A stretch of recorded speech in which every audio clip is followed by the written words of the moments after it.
बिस्मिल्लाहिर्रहमानिर्रहीम। अस्सलाम वालेकुम। आप देख रहे हैं नेशनल न्यूज़ और मैं हूं सुबान कुरैशी।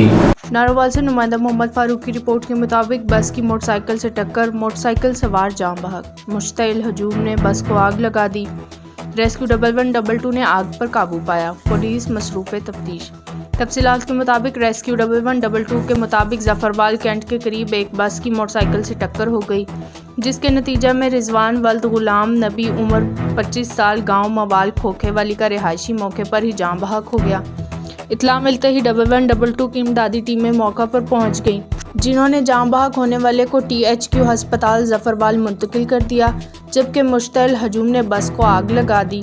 रेस्क्यू 1112 ने आग लगने की दूसरी कॉल पर आग पर काबू पाया। पुलिस मसरूफ़ तफ्तीश है।